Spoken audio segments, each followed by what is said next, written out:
Tu pèses sur play? Ouais. Non, c'est rewind, ça. Pèse sur play. Excuse-moi.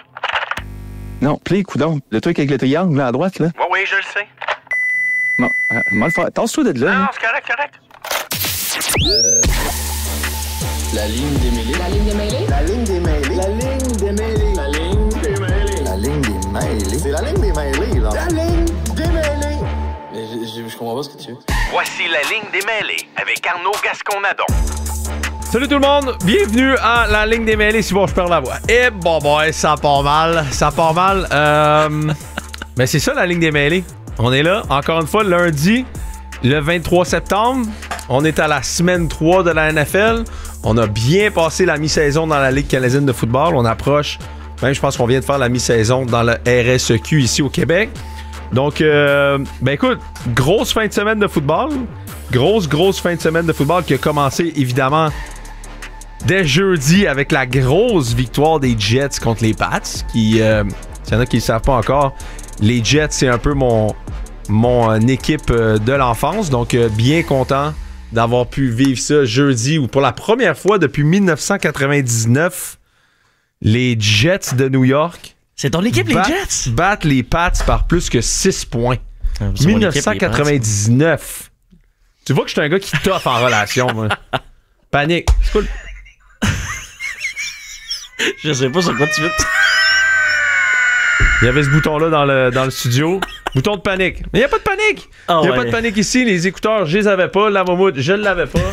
On est là pareil. En Nouvelle-Angleterre, par exemple, là, ça commence à... Ah non, c'était tough à regarder. Ils sont exactement là où on a besoin qu'ils soient parce que...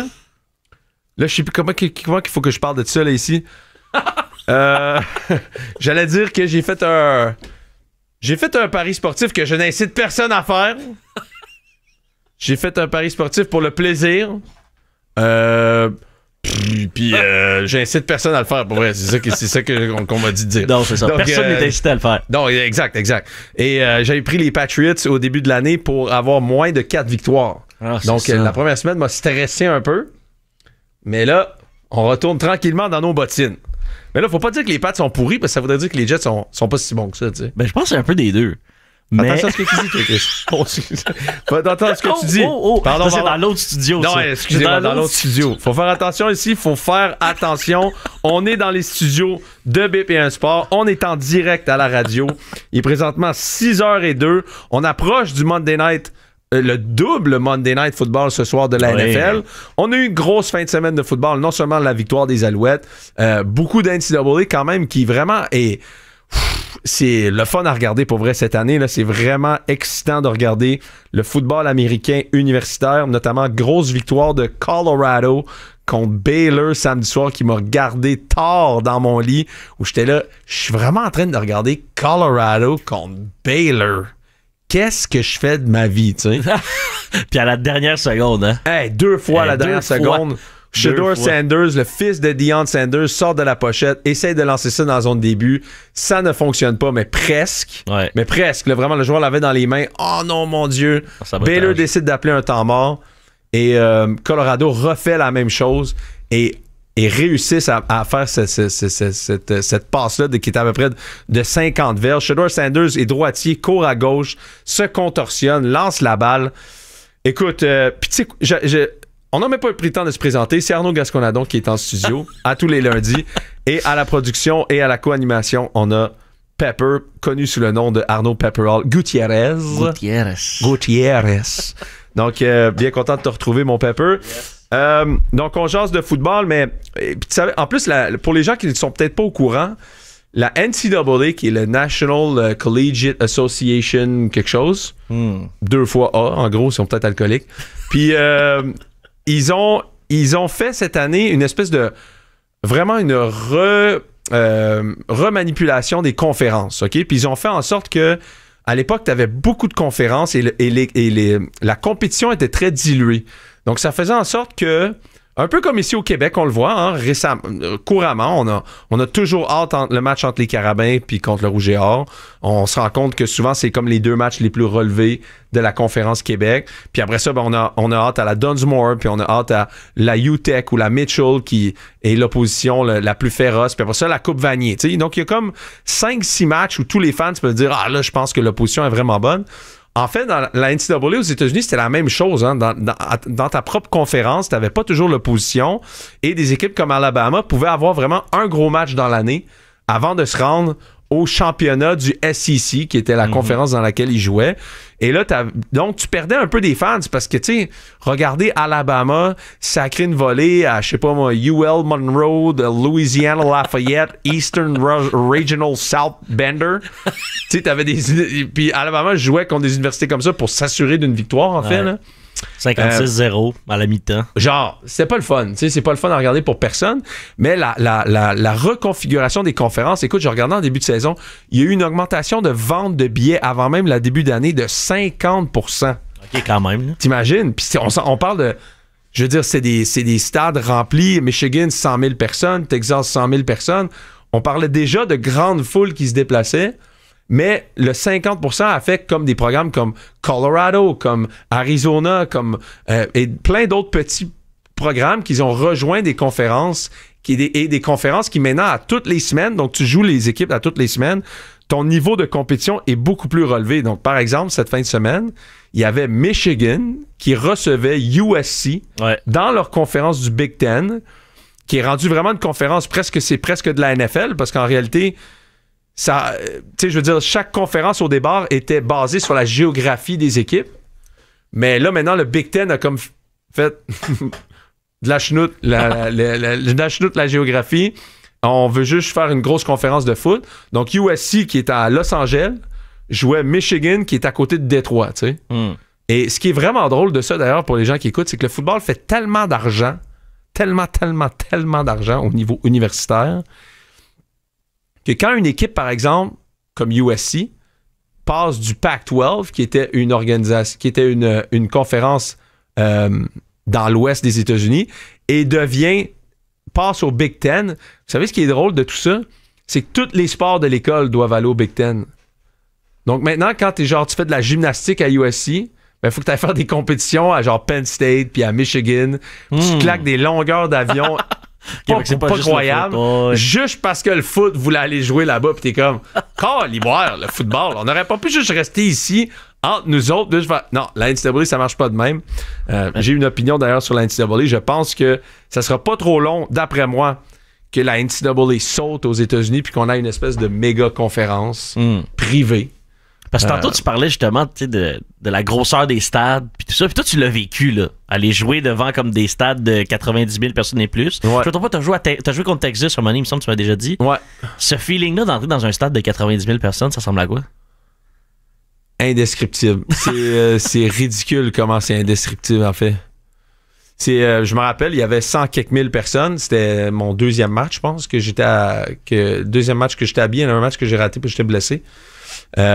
Écoute, je me sentais comme la scène dans Maximus Decimus Aurelius là, dans Gladiator là, quand il arrive dans l'arène puis il regarde en haut comme il voit même plus là, tu sais là, c'est comme ça pour vrai l'avant-match là, la veille du match où on va faire un peu la séance d'échauffement sur le terrain de Texas, j'étais comme le dernier match que j'avais joué, c'était contre Vanier à Trois-Rivières. OK. J'étais là, tabarouette. Qu'est-ce que je fais ici? Ah, c'est clair, là. J'étais comme, wow. Puis je me souviens, j'étais tellement énervé, là.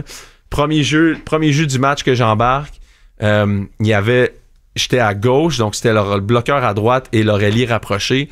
Puis dans les feuilles, genre de personnel, là, tu regardais le gars, bloqueur à droite, 6'8", 320. Ailier rapproché, genre 6'6", 270. Là, j'étais là. Puis moi, j'étais peut-être genre 2,40, là, tu sais, 2,35. Là, j'étais là. Là, ils sortent leur personnel. Boum, les deux s'alignent direct devant moi. Je suis comme, tabarouette. Soit que le lit rapproché quitte, c'est une passe. Soit que, par exemple, les deux viennent sur moi ou il y en a un des deux qui va venir sur moi. comme de fait, les deux viennent me ramasser. J'étais là. Et là. Long day. Premier jeu, ouais, exact. Je me rappelle, je pogne le casque de un, je le sac à terre. L'autre, je le prends par le chandail. Les deux ont fini comme une grosse pile par terre. Deuxième jeu, j'ai été hors jeu. Ouais. J'ai été hors jeu. Puis je pense, mon troisième jeu, j'ai fait la mauvaise affaire. Mon coach, il m'a sorti. Puis il a été bien cool. Il m'a dit, écoute, il dit, t'es comme au Vieux-Montréal, là. Il m'a dit ça, là. Il m'a dit, t'es comme au Vieux-Montréal, là. Relax, t'es comme au Québec, là. T'es là parce que tu mérites ta place d'être ici. Puis respire, là. Puis ça va bien aller. Puis je suis retourné après, puis c'était correct. Mais il fallait vraiment sortir les nerfs de ça un peu. Il fallait les sortir. Justement dire, qu'est-ce que je fais ici, là.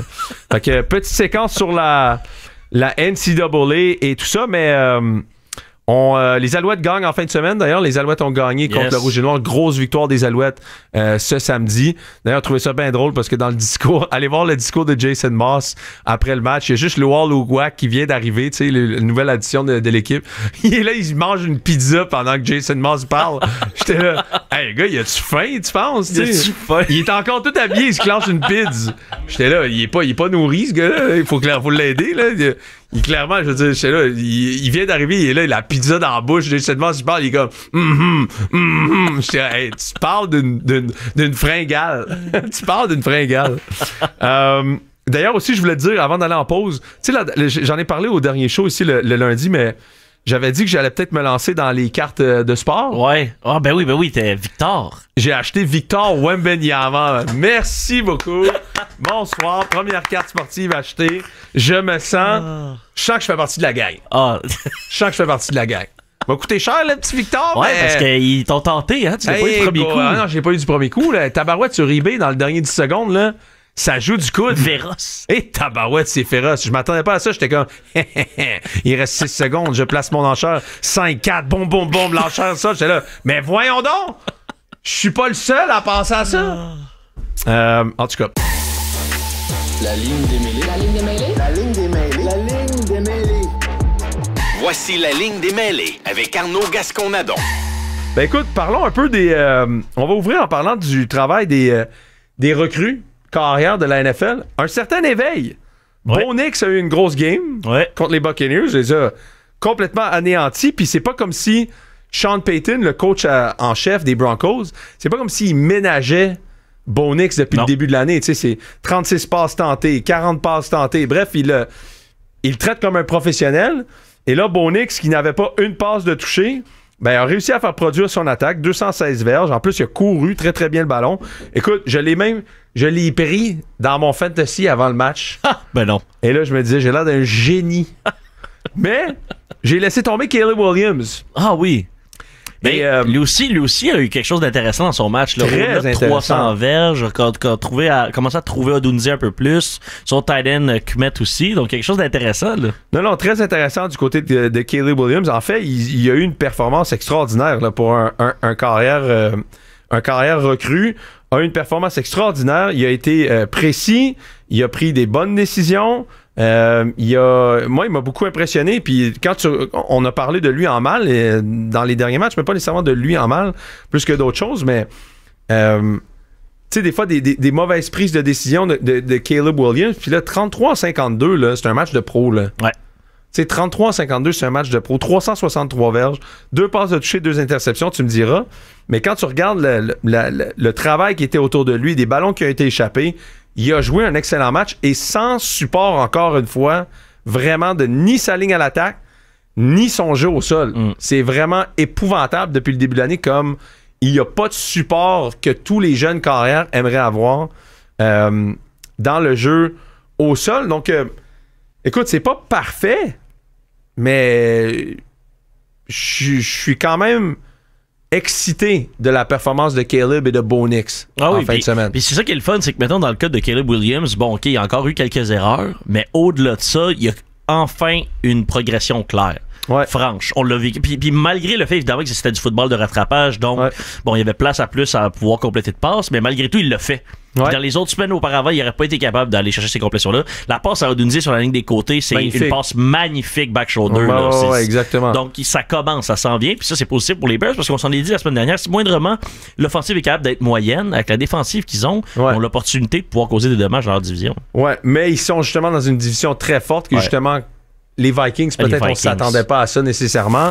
Donc, ça va être dur pour les Bears, mais reste que c'est une jeune équipe. Je suis pas sûr que Matt Eberflus, l'entraîneur en chef, qui est un entraîneur défensif, peut-être que l'année prochaine, il va avoir tellement de qualité de coach offensif disponible. Peut-être que les Bears vont juste vont aller chercher un gars. D'ailleurs, je te parlais de USC tantôt. Peut-être que Lincoln Riley, le coach en chef de USC, qui était à Oklahoma avant, que Caleb Williams a été à Oklahoma pour le voir.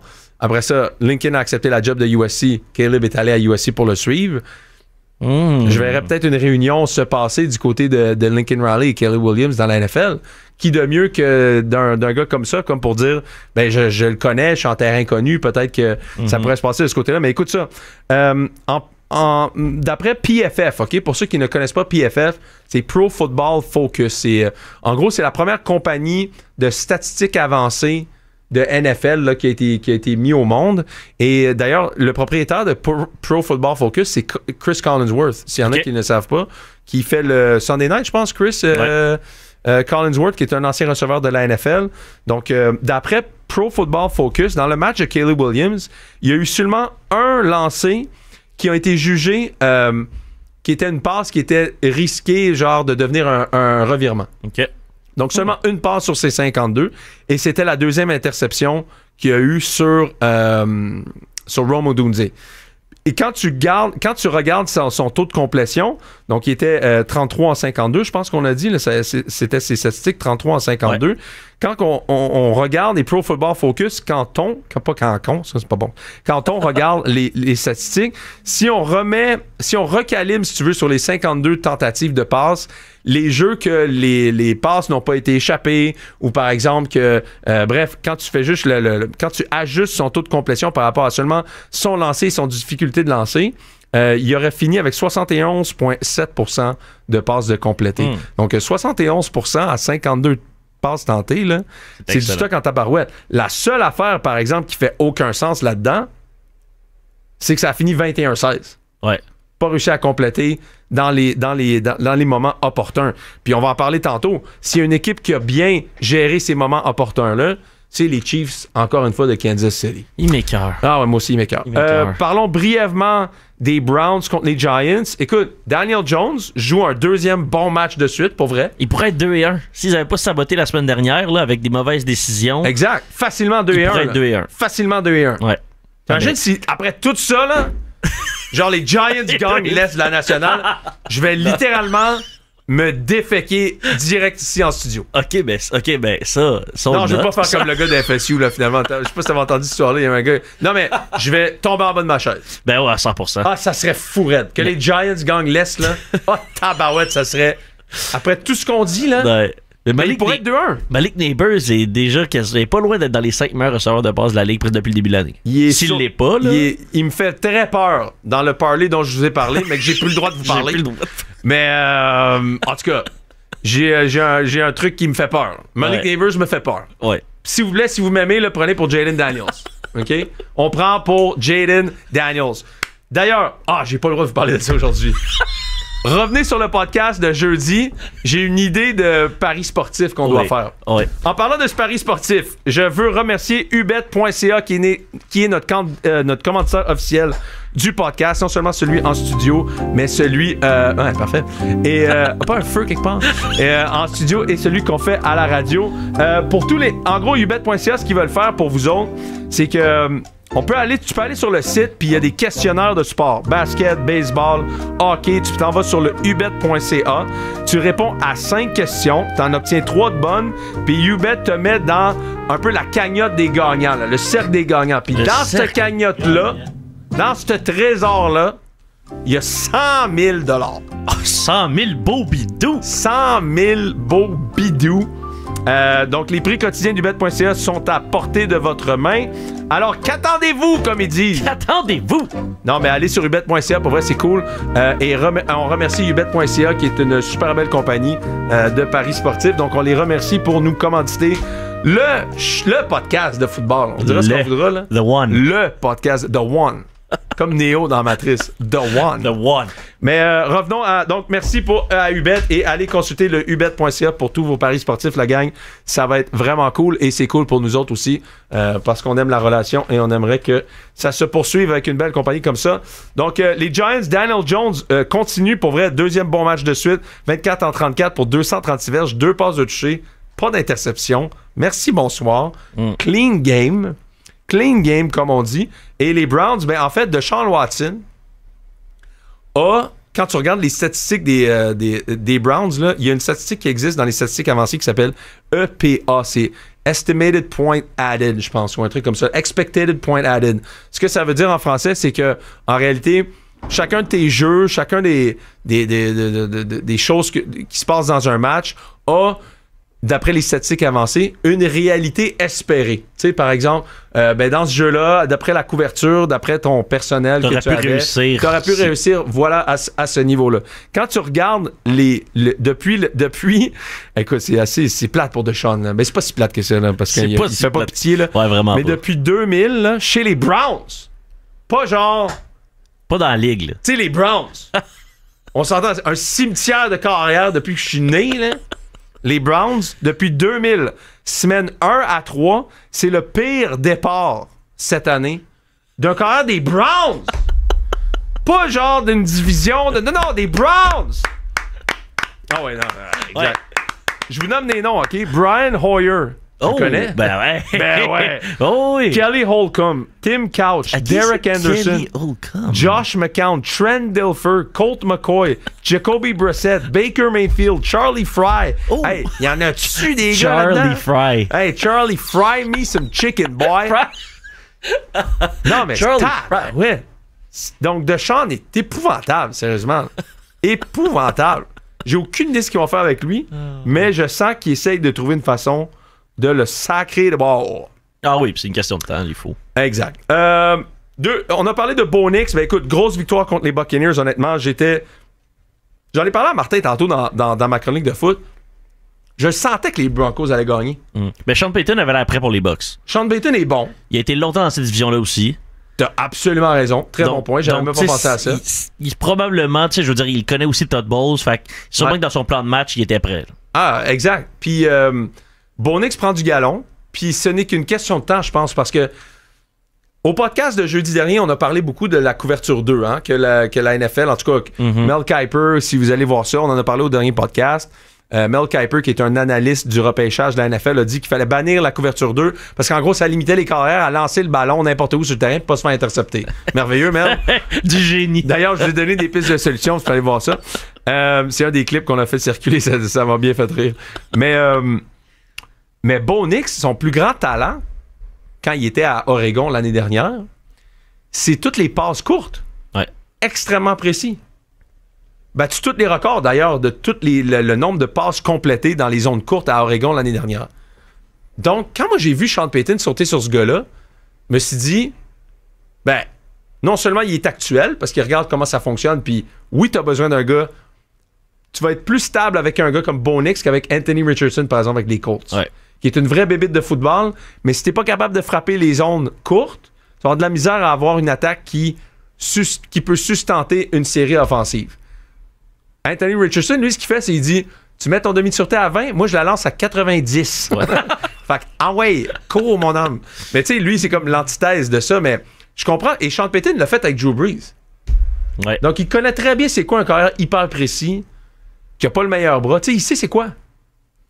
Donc, moi, je pense que c'est une question de temps. Tu mets les Broncos 0-2 contre les Bucs qui sortaient d'une grosse victoire que je t'avais dit que quand tu regardais les statistiques contre Lyon, contre les Lions de Détroit, tu faisais comprends pas comment les Lions ont raté ce match-là. C'est une anomalie un peu là, au niveau de l'exécution des Lions rendus dans le red zone. Écoute, je pense qu'il y avait eu 47 jeux contre 83 jeux à l'attaque contre les Lions, puis les Lions avaient juste même pas marqué 20 points. Non. Donc, tout ça faisait en sorte que je regardais les Broncos, puis j'ai pas été surpris du tout de cette victoire-là. Dans un autre match de la fin de semaine, on va noter quand même la performance encore extraordinaire de Matt Lafleur. et de son staff offensif et de un peu du coaching de cette équipe-là en ce moment. Là, Malik Willis qui a l'air de comme un mix de Lamar puis de Josh Allen par moment. Puis là, t'es comme, voyons donc, je vais pas sacrer. Mais il y a comme même pas 2-3 semaines, Malik Willis c'était même pas une option. Puis là, soudainement, ils arrivent, domination totale, 76 verges par la course, un touché par la course, un touché par la passe. C'est comme, la fleur s'en vient pour, tu me le disais tantôt au ronde, pour peut-être le titre d'entraîneur-chef de l'année. Oui, ce qui, ça aussi mettrait un espèce de coup final dans mon truc dont je vais vous parler jeudi qui pourrait me... En tout cas, un pari que j'ai fait, dont j'ai pas le droit de parler. Mais voilà. Et Will Levis, ben encore une fois, commet des revirements. Écoute, lui va nous marquer, hein, sérieusement, là. Big Will. Il va nous marquer. Tu sais, c'est sûr. Il nous a tellement impressionné dans l'off-season. Ouais, dans la saison morte. Une saison morte extraordinaire, mais commet juste beaucoup trop de revirements. C'est 3 revirements du côté des Titans contre les Packers qui jouent du bon football en attente de Jordan Love. Puis écoute, je serais même pas surpris qu'ils jouent même pas Jordan Love la semaine prochaine. T'sais, ils viennent ça vraiment de voler 2 matchs. Ça presse pas. Exact, ça presse pas. Puis je pense qu'ils jouent les Bears en ce moment. Ils jouent les Bears la semaine prochaine. Puis t'es-tu capable de battre les Bears avec Malik Willis? Je pense que oui. Bon, fort probablement. Tu viens de sacrer une volée au Titan 30-14.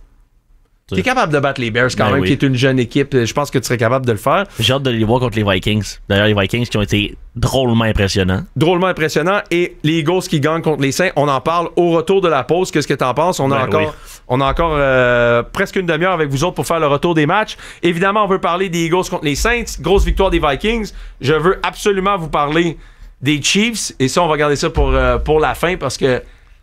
Plus capable. Incroyable. Hey, on s'en parlait tantôt, là. Au deuxième quart, tu savais qu'elle allait gagner. Hey, je vais vous raconter exactement ma soirée d'hier, vous allez tout comprendre. Je comprends pas ce que tu veux. Voici la ligne des mêlés avec Arnaud Gascon-Nadon. Hey, on salue Phil, sa messagerie sur YouTube qui nous partage son désarroi face à cette autre performance des Dolphins en fin de semaine. Il a bien raison. Qui ont tellement bien performé sur la route. Puis en tout cas, il nous demandait de pas en parler, mais ça va nous faire plaisir de le faire dans ce cas-là. Oui, absolument. Une belle défaite, là, un gros total de 3 points. Scarlett Thompson qui s'est fait ramasser toute la game. Ah, incroyable. C'était presque beau à voir, mais dans le cas, si c'était un fan des Dolphins, ça l'était peut-être un peu moins. Écoute, c'est la pire offensive de la ligue en ce moment de la NFL. Les Dolphins, c'est vraiment comme dès que Tua est tombé, mais comme à quel point tout est tombé. À quel point McDaniels n'est pas capable d'ajuster son offense. Comme on l'a souvent vanté comme étant un gourou de l'offensive depuis son arrivée. Puis là, tu perds Tua. Puis on n'est pas capable de générer quoi que ce soit sur 3e essai. Plus capable de trouver Tyreek Hill. Est-ce que les équipes ont appris à s'ajuster à son schéma offensif? Puis maintenant, tu sais, qu'est-ce que tu en penses? Écoute, je te dirais que mon intuition naturelle, là, quand je regarde un peu l'état de la ligue, c'est Mike McDaniel, c'est l'offensive de Shanahan, right? C'est l'offensive de Kyle Shanahan aux 49ers. Ouais. Il y a comme un prototype carrière pour ces offensives-là. Il y a comme... Clairement, le Carl nous l'a montré dans les dernières années, là, même quand Jimmy Garoppolo était là. La différence quand Jimmy G était là et n'était pas là, c'était 2 mondes complètement différents. Là, genre, je pense que Jimmy était comme 36, puis c'était 6-30 quand il était pas là. Complètement l'inverse. Puis je regarde du côté des Dolphins, il y avait eu quand même un bon match contre les Bills en séries éliminatoires il y a quelques années quand Tua était blessé. Il avait failli gagner le match en série contre les Bills. Scarlett Thompson, mais là, les équipes l'ont déjà vu, ils le connaissent, puis j'ai l'impression que tu regardes les 49ers aussi, tu sais, Brock Purdy, est-ce que Brock Purdy est un des meilleurs carrières de la NFL? Physiquement, je sais pas, mais sur le terrain, avec l'offensive de Carl, il est extraordinaire. Ouais. Est-ce que Jimmy G était un des meilleurs carrières de la NFL? Je sais pas, mais quand il était sur le terrain avec Carl, il perdait pas, puis il était extraordinaire. J'ai l'impression que ces gars-là ont besoin, et d'ailleurs, une des forces de Tua et de Brock Purdy, et de Jimmy G, c'est de se débarrasser du ballon rapidement, d'être précis dans les zones courtes, et pas tous les carrières sont capables de faire ça. Donc, je me demande si c'est pas une question aussi de schéma, aussi, tout ça, qui fait en sorte que des quarts, tu as besoin d'un quart précis pour exécuter ce que tu as envie de faire de façon précise. Je regardais aussi sur la messagerie texte, on vous remercie de nous écrire sur la messagerie texte. On est dans les studios de BPM Sport, donc en direct à la radio, on peut voir ça. On a Marc qui nous écrit... dans le péteux, le CH ce soir, go Bills. Okay. Ça a le don de... Merci Marc. Merci Marc. Merci Marc d'être là. Ouais. Et Et voilà. Donc, c'est dit. C'est dit. Il y en a d'autres. Hein? On vous invite à nous écrire. J'ai reçu beaucoup de messages cette semaine sur mon Instagram pour le podcast de jeudi. Donc, les gens nous ont écrit des questions. Donc, jeudi, on va avoir un moment où on va répondre aux questions sur le podcast de football. C'était cool. La première semaine, j'ai eu comme des... Hey, j'aimerais ça te poser des questions. Et là, la semaine passée, j'ai eu comme plusieurs questions. Donc, il y en avait des bonnes. Je pense qu'on va prendre le temps de répondre à la plupart des questions. Mais oui. Et ça va être bien cool. Donc, on voulait parler au retour de la pause. On voulait vous parler des Saints. Les Saints qui se font jouer un tour contre les Eagles, honnêtement, ou les Eagles qui avaient été épouvantables depuis le début de l'année en défensive. Puis là, soudainement, arrête l'offensive qui avait fait le plus de points de la Ligue. Exactement. Et là t'avais de l'air d'une équipe des Eagles qui savait jouer au football, en tout cas en défensive. Donc, j'ai été bien surpris, en tout cas, de ce match-là. Quand tu regardes, pendant 3 quarts, c'était 3-0 pour les Saints. Puis, c'est quelques jeux qui ont fait la différence, finalement. Là, je me dis... J'ai l'impression que ce match-là ne sera pas significatif pour la saison, ni l'un ni de l'autre équipe. Ben, tu sais, visiblement, ils se sont dit, je parle des Eagles, là, on arrête Kamara, puis on force Derek Carr à lancer. Ouais. Puis ils ont réussi, parce qu'au final, je pense que Kamara a à peine eu 3 verges par course en average, peut-être un peu plus. Puis ça, selon moi, c'est vraiment la stratégie que les équipes vont vouloir maximiser. Mais moi, j'ai été surpris qu'il y ait un changement autant drastique quant à la production offensive des Saints d'une semaine à l'autre, alors que c'était une attaque qui était sur un rouleau compresseur. Puis justement, on s'en parlait un peu en rentre tantôt. Là, je me demandais, tu sais, quel ajustement est-ce que les Eagles ont fait pour être capables de contrer justement une attaque qui était variée, qu'on vantait déjà à travers la Ligue. Qu'est-ce que tu as perçu peut-être un peu là-dedans? Vic Fangio, le coordinateur défensif des Eagles, c'est un gars très expérimenté. Donc, il y en a déjà vu aussi des attaques comme ça dans les dernières années qui font ce genre d'affaires-là. Et il est très, très bon contre le schéma offensif de Kyle Shanahan. Donc, ça l'aide, je pense, Vic Fangio. Puis c'est pour ça qu'on va chercher Vic Fangio un peu partout dans la Ligue pour aider contre ce schéma-là. Mais aussi la ligne défensive des Eagles. Un gars comme Jalen Carter, qui a été repêché l'année dernière, a joué une sapristi de game de football. Il a passé sa journée dans le backfield. Toute sa journée a passé vraiment sa journée à déranger l'adversaire. Donc, les Eagles ont tous les outils. C'est ce que je dis depuis 2 ans. Ils ont tous les outils. C'est juste, est-ce qu'ils jouent ensemble puis est-ce qu'ils sont capables de jouer au potentiel de leur talent, en tout cas de repêchage. Mais un gars comme Jalen Carter, qu'on disait de lui qui est peut-être le Aaron Donald, hier, il a joué un peu comme ce genre de gars-là, mais c'est pas constant. Donc, c'est là que j'ai hâte de voir parce que les Saints, une de leurs grandes forces, c'est la ligne à l'attaque. Donc, la ligne à l'attaque, c'est comme... Quand tu regardes dans le football, c'est assez constant, la ligne à l'attaque. Tu sais, quand tu as une bonne ligne à l'attaque, tu sais que tu peux te présenter à tous les matchs. Du côté des Eagles, je sais pas si j'ai la même chose. T'sais. Donc là, j'ai vraiment hâte de voir. Les 2 matchs de ces équipes-là vont être intéressants la semaine prochaine, ou voir si cette tendance-là va se maintenir, ou si ces 2 équipes-là vont reprendre directement où ils les avaient laissés la semaine d'avant. Sean McVay fait un tour complètement à Kyle Shanahan. Là, je veux dire, ça, là. Les Rams battent les 49ers dans le dernier quart, en fait. Là. Ben oui. Dans le dernier quart, puis... Carl, on dira ce qu'on voudra, toujours bien entouré au niveau des coordinateurs, mais les 49ers ont, de ce que je me rappelle des 49ers de Carl, ont jamais eu des bonnes unités spéciales. C'est vrai. Jamais. C'est vrai. J'ai l'impression qu'ils s'en foutent des unités spéciales, Carl. Puis d'ailleurs, tu sais, quand tu regardais les Patriots, une des forces des Patriots, c'est les unités spéciales. Ah, toujours. Bill Belichick parlait des unités spéciales. C'était comme son dada. Il pouvait parler d'un long snapper pendant des heures. Là, c'est vrai. C'est vrai, il y a des clips de lui, là. Je parle de son long snapper. Oh yeah, he's just great. This guy is so great, man. Laces are always up. It's so great. He's a great guy, great kid, works hard. Il virait Chris Collinsworth quand il parlait de son long snapper. Direct, Collinsworth, Patrick Mahomes, Bill Belichick, son long snapper. C'est genre, c'est son héros, là, en fait. Là, c'est le gars qui pouvait être, je pense, un peu. Là, oui. J'aurais pu être ça, moi. Puis il parlait de Tom Brady, il disait « this guy is shit. He's not that good. Average, yeah, average. » Donc, voilà. Côté, on va revenir sur le... Mais en tout cas, pour finir pour ce match-là, Rams 49ers, défaite vraiment en fin de match. C'est la première fois, je pense, depuis que Carl a son carrière partant qui perd un match en saison régulière par plus de 10 points au 4e quart. Fait qu'ils se sont fait remonter contre une équipe. Écoute, les Rams avaient des joueurs à l'offensive, j'avais jamais entendu parler de ma vie. Là, c'était un peu broche à foin, mais Carl qui a toujours le numéro de Sean McVay. Et puis je pense que c'est un gros avantage, en plus pour les 49ers. Tu sais, t'as un match par année aux Rams, mais c'est tous des fans des 49ers. C'était rouge partout dans les estrades. Rouge partout, fait que T'as pas de raison de perdre ce match-là nécessairement, surtout dans l'état des choses des Rams. Ah, puis ils étaient en plein contrôle. Brock Purdy a bien joué, mais il y a eu des vieux échappés au quatrième quart. Là. Ronnie Bell, qui a des mains là, misérables. Il a échappé 3 ballons sur des 3e essais au quatrième quart dans des situations qui leur auraient permis justement de continuer à gruger du temps au cadran. Mais c'est ça qui arrive quand t'as autant de blessés aussi, là, des deux côtés. Exact. John Jennings aussi, que Carl Shanahan adore une game phénoménale. Prenez pas ce gars-là dans le fantasy. Là. Je pense que vous allez perdre quelque chose. Je pense que ça va juste être un match. Écoute, les 49ers avaient 95,5% de chance de gagner au début du quatrième quart. Faut le faire quand même. C'était là le moment de mettre un petit $7 là, sur les Rams. Carl Shanahan, il commence à être un peu reconnu comme un gars qui il se plante en fin de match. Hein? Autant en série que là maintenant en saison. Brock Purdy a eu un match extraordinaire. Encore une fois, je pense qu'il y a eu 8 passes qui ont été incomplètes et là-dessus, il y a eu 6 échappés. Donc, presque un match parfait du côté de Brock. Et malgré ça, les Rams, qui est tout à l'honneur de Sean McVay, honnêtement, qui lui aussi pourrait coacher vraiment une année extraordinaire comme Matt LaFleur est en train de faire, c'est dans les capacités de Sean McVay. Parlons brièvement des Panthers contre les Raiders. En gros, ils ont mis dehors Bryce Young pour mettre Andy Dalton. Juste pour dire... Moi, je pense que Canales voulait juste dire à Dave Tepper, le propriétaire, regarde comment ton QB est pourri, sérieusement.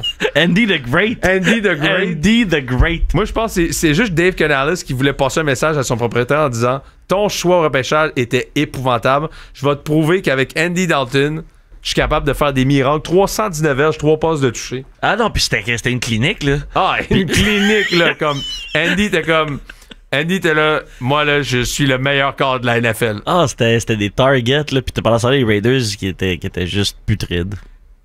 En défensive, là, c'était atroce. Atroce, puis à surveiller, hein, du côté des Raiders, Devontae Adams avait vraiment pas de l'air content. Non, mais ça...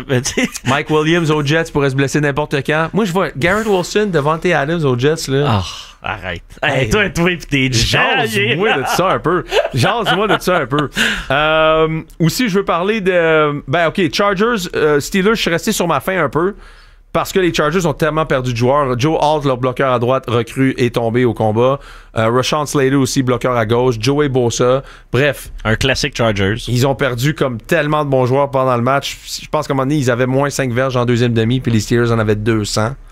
Puis Herbert aussi, qui s'est blessé. Herbert s'est blessé, t'as raison, absolument, qui a réaggravé sa blessure. Justin Fields est 7-2 à ses 9 derniers matchs. Faut y donner quand même. The Field of Dreams. Faut y donner. La défensive des Steelers continue d'être bonne. Je pense qu'elle est un peu surévaluée là, d'une certaine façon. Ils n'ont pas joué contre des grandes équipes depuis le début de l'année. Non, exact. Voyons voir si ça va se poursuivre. Mais s'il y a une équipe, en tout cas que je pense qui en ce moment est surévaluée, c'est bien celle des Steelers. Là, je sais pas pour toi. Puis ils n'ont pas une fin de calendrier facile. Là. Ils affrontent, si je me trompe pas, ils affrontent deux fois les Ravens, 2 fois les Bengals. Là-dedans, ils ont les Eagles aussi. Comme ils ont une fin de calendrier très difficile. Les Cowboys, oui, la pire de la NFL. Jets, c'est comme ils n'avaient pas le choix d'emmagasiner des victoires tout de suite. Tu as bien raison là-dessus. Le 17 novembre, ils affrontent les Ravens. Semaine d'après, c'est aux Browns. Ensuite, aux Bengals. Ensuite, les Browns viennent chez eux. Ils s'en vont à Philadelphie, à Baltimore. Ils reçoivent les Chiefs. Puis ils finissent ça contre les Bengals. Quand même, non, mais il va falloir qu'ils attachent leur casque bien serré. J'entendais Tony Romo qui disait le J.J. Watt et le T.J. Watt et le Lawrence Taylor des temps modernes. Genre... Tony... Je sais pas... TJ est quand même particulier. Il joue d'un côté du ballon. Ouais. Tu sais, je veux dire, il joue toujours du côté gauche contre le moins bon bloqueur. Il joue toujours de ce côté-là. Je ne comparerais pas à Lawrence Taylor encore. Lawrence Taylor, c'est vraiment une bébite extraordinaire. Il est très, très bon, TJ. Mais il est très unidimensionnel, tu sais. Il peut pas vraiment aller en couverture. Il joue toujours du même côté du ballon, tu sais, c'est comme... Mais il joue très, très bien. Puis les analystes aiment beaucoup comparer le meilleur, t'as raison. meilleur joueur de ligne défensive à Taylor. C'est comme il y a une rotation qui se fait à chaque 2-3 ans. T'as raison. Puis il y a une comparaison qui se fait. Là. T'as raison.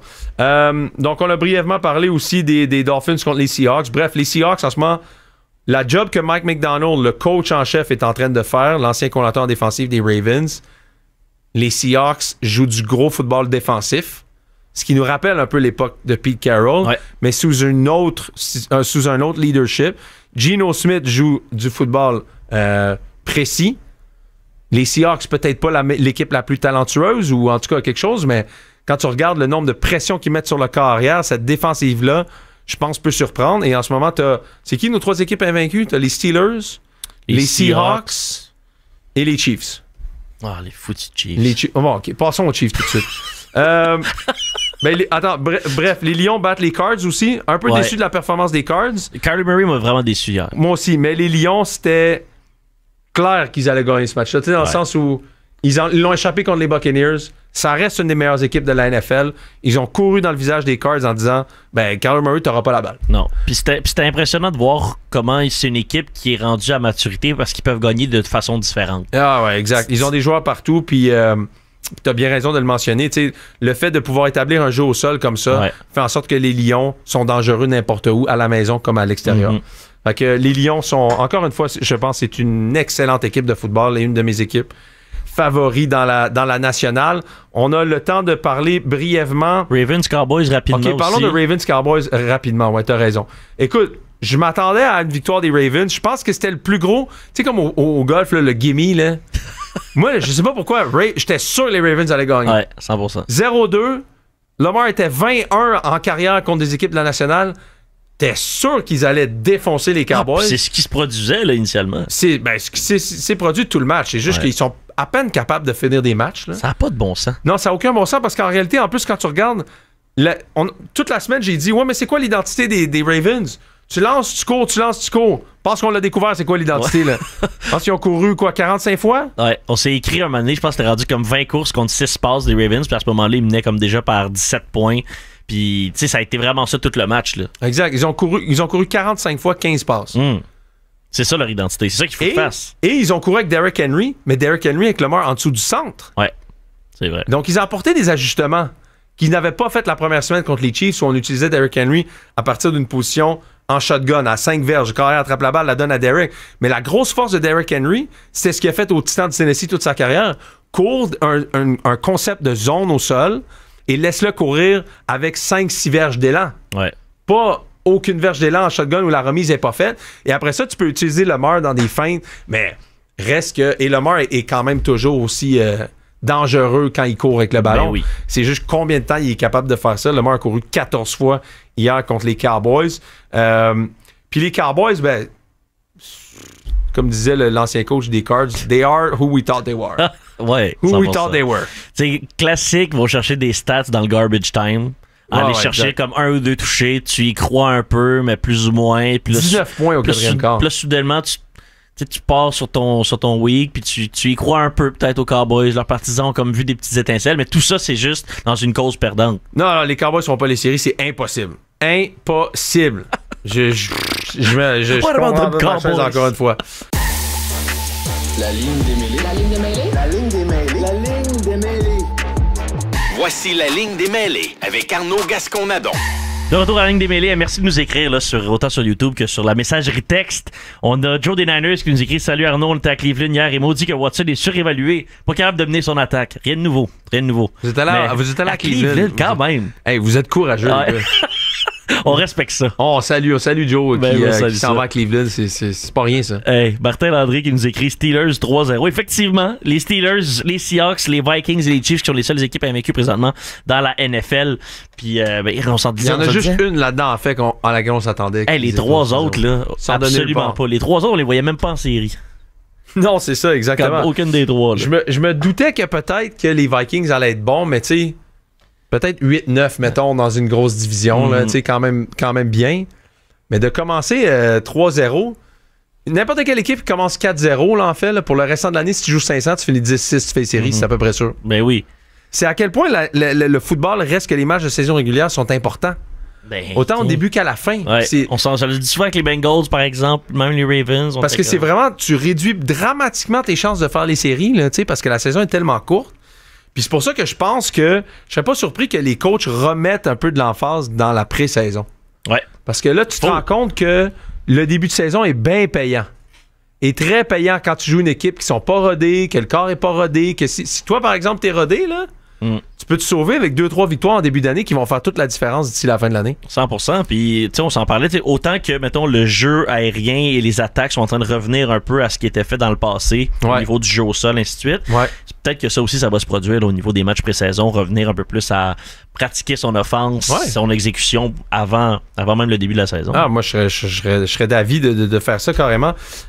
Écoute, on va parler du match. On va finir en parlant du match des Chiefs contre les Falcons. En bref, les Chiefs ont beaucoup... c'est vrai qu'ils ont des jeux qui paraissent très très mal, qui font paraître très très mal la ligue quand on a l'impression que tout le monde est contre eux, là, d'une certaine façon, ou tout le monde est pour eux. Mais les équipes ont toujours des opportunités de les battre malgré ça. Oui. Tu peux pas t'arrêter à ça. Puis quand j'ai regardé ce match-là hier, je me suis dit... c'est ça que je te disais. Puis tu m'as dit la même chose, en fait. Dès genre la première série à l'attaque, les Falcons marquent. Ouais. Je te l'ai dit que j'ai fait. J'ai été directement en ligne parier sur les Chiefs. Je me suis dit, c'est sûr que les Chiefs gagnent. C'est sûr qu'ils gagnent. Tu sais, Kirk, il a gagné la semaine passée. Il est pas capable de gagner le soir. Déjà là, je me disais, deux de fil contre Pat. Non. Ça reste Pat, là.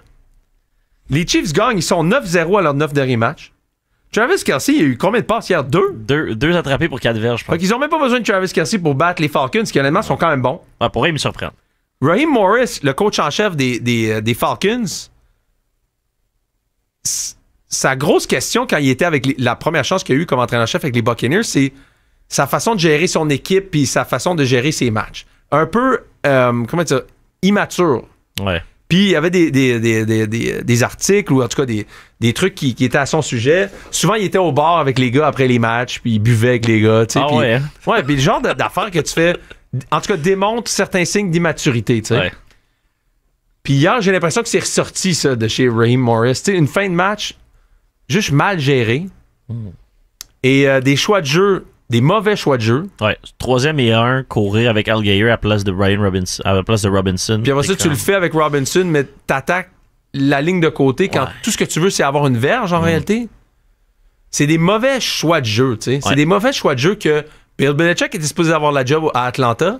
Mais c'est sa force, lui, dans les... Puis j'en parlais avec Martin tantôt dans sa chronique, mais on appelle ça en anglais du situational football. J'ai essayé de penser ici c'est des matchs... C'est des situations particulières dans les matchs. C'est quoi les situations particulières dans les matchs? C'est les derniers 2 minutes de la demi. Au football canadien, c'est les derniers 3. Derniers 2 minutes de la fin de match. Comment tu gères ta dernière série? Comment tu gères ta première série? Comment tu gères tes unités spéciales quand, par exemple, tu fais un placement au 45 de l'autre côté? Es-tu capable de la mettre en dedans du 10 où elle se retrouve tout le temps dans la zone puis tu viens de concéder 20 verges? Quand tu regardes vraiment les statistiques de chaque match, ben plus tu joues du beau football dans des situations particulières, plus tu vas gagner de matchs serrés contre des bonnes équipes. C'est pas exactement ce qu'on retrouve des Chiefs depuis 5 ans, 3-4 ans en fait, au moins depuis les 2 dernières saisons, où ils ont peut-être pas la meilleure équipe nécessairement sur papier, mais ils sont tellement bien coachés et tellement bien coachés dans des vraies situations de football qu'ils jouent du football intelligent dans des situations particulières où ils concrétisent leur série à l'attaque. Et Patrick Mahomes ne lance presque jamais d'interception au 4e quart. Non. Tu sais, c'est très, très rare. En fin de demi aussi, très, très rare. Il l'a fait hier, premier quart. Ah, c'est ça. Tu sais, très tôt dans le match. Il sort de son corps.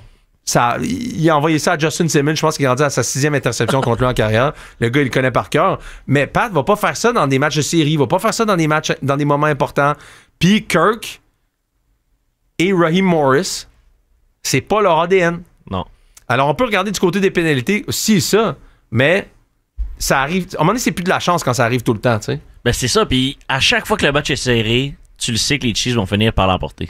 Exact. Puis c'est ça qu'on a dit, en fait. C'est le même principe qu'il y a plusieurs années avec les Patriots. Tu le sentais, c'est comme cette espèce d'aura-là qu'ils ont, qu'ils sont en contrôle malgré le chaos un peu. Malgré le chaos, malgré que l'équipe est bonne en face d'eux autres. Puis c'est ça, je disais, j'ai parié sur les Chiefs, je vais faire ma télé. Puis j'ai juste fait, on va le regarder demain. Anyway, c'est sûr, ils gagnent. Ouais. Et comme de fait. Et comme de fait. Bon, ben, merci tout le monde d'avoir été là pour cette gagne ce soir, vite? Qui gagne? Bills, je pense qu'ils vont gagner. Bills Bengals. Ouais, non, j'ai pris les Commanders. Je vais dire Bills Commanders. Bills Commanders. Je suis mon instinct, tout le monde. Merci d'avoir été là sur la ligne des mêlées aux ondes de BPM Sport. Merci à ubet.ca d'être notre commanditaire officiel. Et puis on se revoit pour notre podcast de jeudi dans la ligne des mêlées. Manquez pas ça. Ciao tout le monde. La ligne démêlée. La ligne démêlée. La ligne démêlée. La ligne démêlée. Voici la ligne des mêlés avec Arnaud Gascon-Nadon.